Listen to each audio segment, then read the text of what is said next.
Last week, I went to pick up my 2-year-old son Yoel from his babysitter, and when I was on the way there, I walked through a very, very religious part of my neighborhood, and I noticed that that every single home, the woman had put out all of her quilts, and she was hanging them out in the sun, and they had stripped their mattresses, like somehow totally taken off the covers and only leaving the foam behind. And I saw many women like beating the foam part of the mattresses. And so, up until I'd seen what those women were doing and, how strict and advanced they were in their Passover cleaning, I'd been feeling like I was doing pretty well. But, I came home with Yoel, and really feeling like, wow, like I'm so far behind. Like, look at these women, like they're so amazing and cleaning so well, and I'm so far behind, and like feeling all stressed out.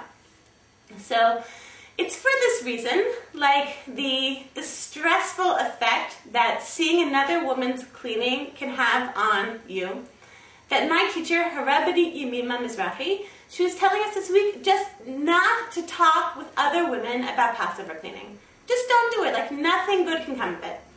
I want to speak specifically that if you are in a situation when, I can't imagine why, but another woman does bring up the topic of Passover cleaning, what you should say, how you can be a mensch. Okay, so let's say that you have a cleaning lady who's doing most of the Passover cleaning for you. What I'd recommend, how to be a mensch in that case, how to be a mensch in that situation would be, shh. Let's say you have older children who are doing most of the cleaning. Shh. Let's say you have a wonderful husband who's doing most or all of the cleaning. Shh. Let's say you're going away to a luxury hotel in Florida and you're not even lifting up a finger, during these weeks before Passover. You just have to think about this, the woman across, the woman you're talking with, and how the thing you're going to say is going to make her feel.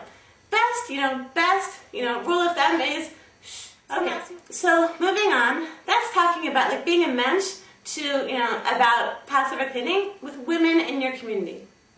But while it's a challenge to be a mensch with people outside of our homes, it's much, much, much, much, much harder to be a mensch with people in our homes.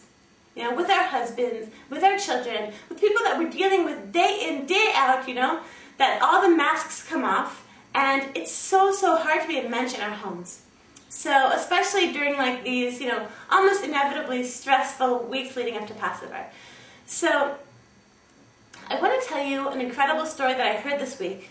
And I think it's really a story that can sort of guide us about Rav Shmelke of Nikolsburg, who was a great, great Hasidic Rebbe several hundred years ago. And there's a story that after Rav Shmelke passed away, that some people came they were cleaning up his home. And they discovered, in one of the back rooms, they discovered a closet. And they opened up the closet. And when they opened up this closet, there was the most amazing smell. It smelled like paradise. It smelled like the Garden of Eden itself. So the people had to know, what did he keep in this closet? They thought, well, maybe he kept the kittel that he wore, on Yom Kippur. Maybe he kept his holy books in there. So they're asking, like, the children, no one can remember, nobody can figure out what Reb Shmelke kept in this closet that would leave this tremendous, tremendous smell. And eventually, in the shtetl, they came across a non-Jewish woman who had worked for many, many years as a maid in the family of Rav Shmelke. And she smiled, and she said, I think I know.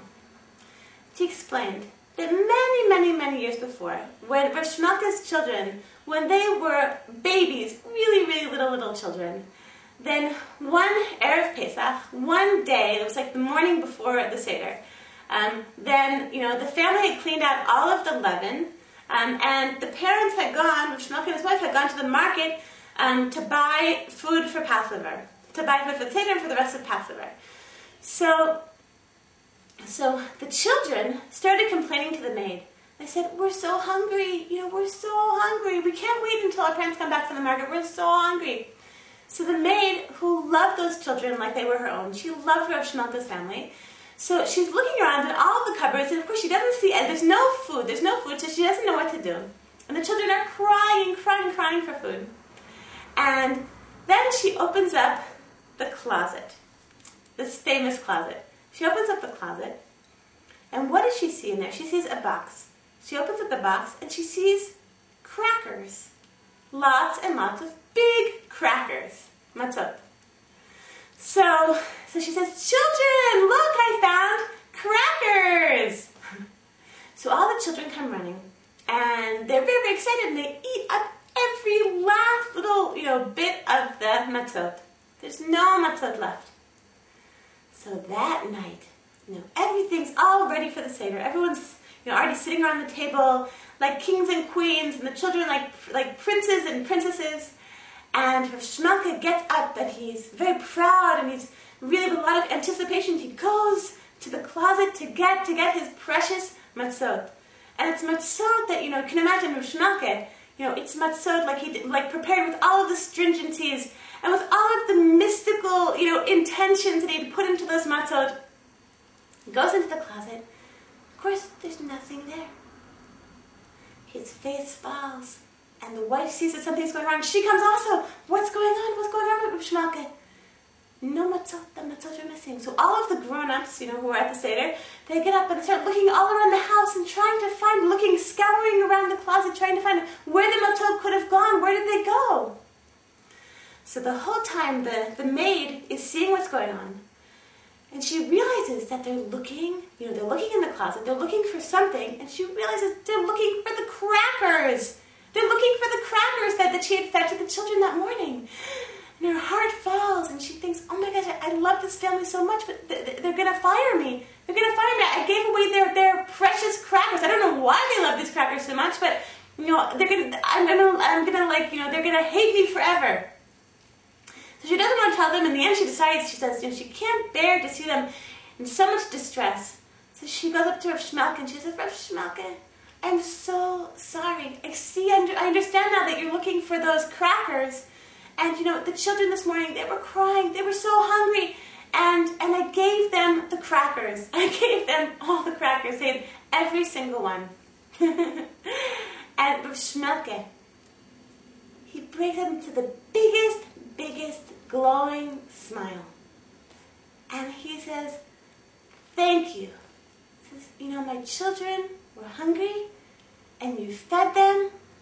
Thank you so much. So,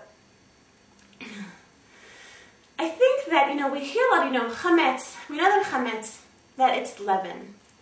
But I want to bless all of us that we should also not only get rid of the leaven the chametz in our homes, but that we should really, really manage to get rid of the leaven in our hearts as well. That as we prepare, as we're getting ready for Passover, and, until we get to Seder night, they say in Israel, Ad Leila Seder, Yeh Beseder. Like, until Seder night, everything's going to be Beseder, everything's going to be fine. But until that point, a lot of things, chances are, you can assume a lot of things are going to go wrong. Your 4-year-old is going to hide, a cookie underneath her pillow, and you're going to find it. And, another child is going to be, you're going to be on top of a ladder, cleaning something exactly at that moment, then your child is going to be doing something really, really to press your buttons and to get on your nerves. Or let's say, you send your husband on a shopping trip, and of all the things to forget, he forgot to bring home the paper, the special paper that you need to line the cabinets. Just like the night before the Seder, and he forgot the paper to line the cabinets. So many things can go wrong. So many things can go wrong.